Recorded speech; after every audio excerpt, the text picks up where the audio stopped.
Vamos iniciar o estudo de hoje com um verso muito conhecido da Bíblia Sagrada, 1 Coríntios 8:2. Se alguém julga conhecer alguma coisa, ainda não conhece como deveria conhecer. Ninguém sabe tudo sobre assuntos determinados. Ninguém sabe tudo sobre matemática, sobre ciência, sobre engenharia, sobre a medicina. Ninguém sabe tudo sobre as sabedorias humanas. Até um provérbio popular que diz assim: quem mais sabe, sabe que não sabe e gosta de aprender. Portanto, nós não sabemos, não podemos saber todas as coisas das ciências humanas, das sabedorias humanas. Isso ainda é mais verdadeiro em relação às verdades da divindade e da encarnação do Senhor Jesus Cristo.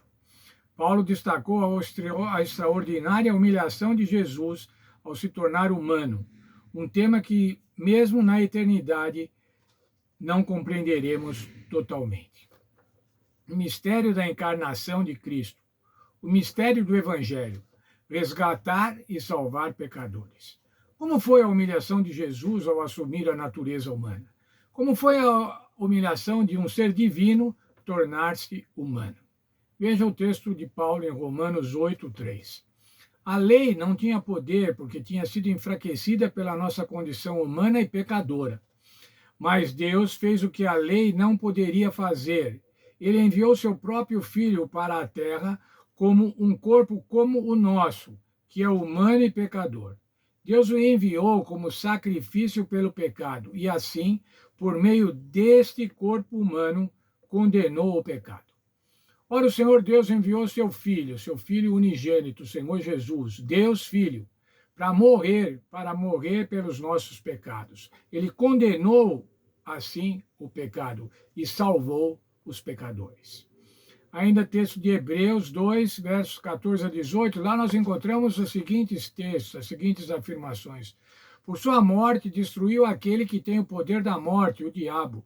Ele livrou a todos da morte. Fez a propiciação pelos nossos pecados. Em tudo foi tentado e é poderoso para socorrer os que são tentados.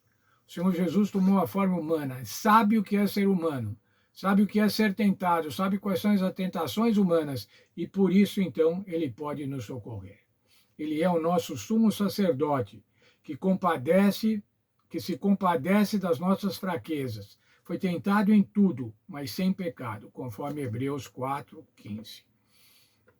Como foi possível para o eterno Filho de Deus, pela atuação do Espírito Santo, tornar-se um ser divino humano no ventre de Maria?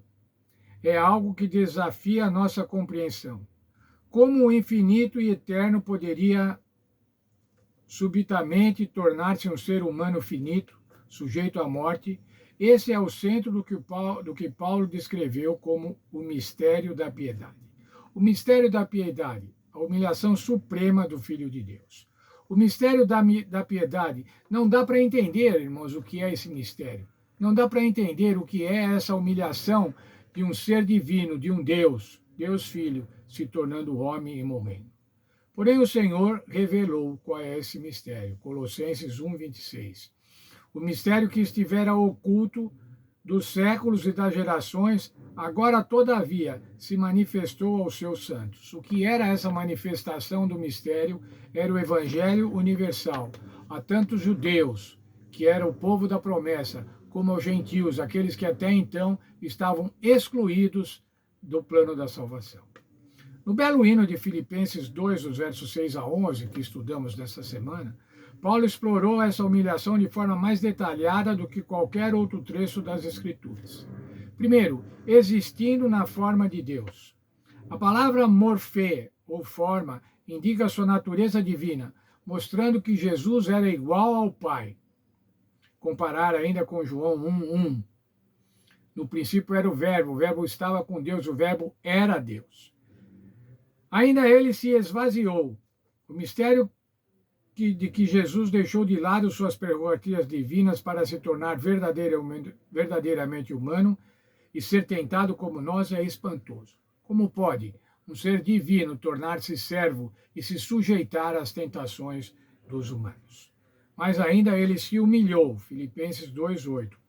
Ao assumir a natureza humana, Jesus passou de uma posição de supremacia universal para uma de total servidão, contrastando completamente com o desejo de Lúcifer.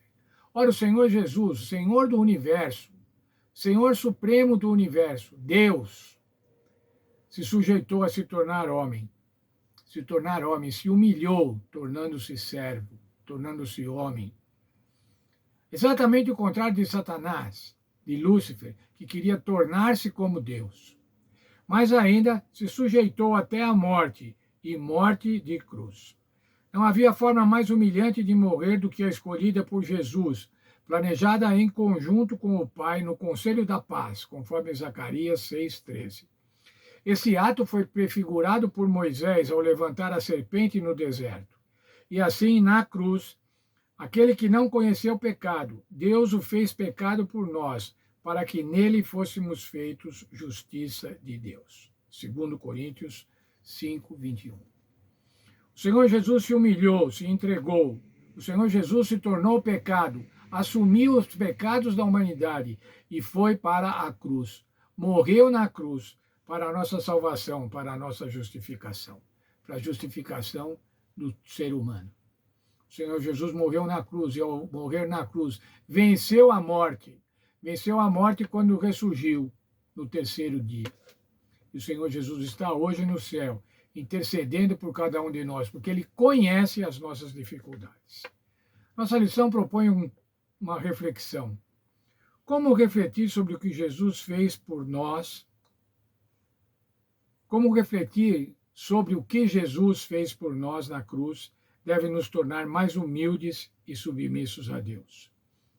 Se nós pensarmos, irmãos, no sacrifício do Senhor Jesus Cristo, nós vamos mandar embora rapidamente o orgulho, a vaidade, e vamos cair prostrados, humildes, diante do sacrifício do Senhor Jesus. O Senhor Jesus abdicou de tudo para ser humano, para salvar a mim, para salvar a cada um de nós. E nós devemos ser gratos, eternamente gratos por isso.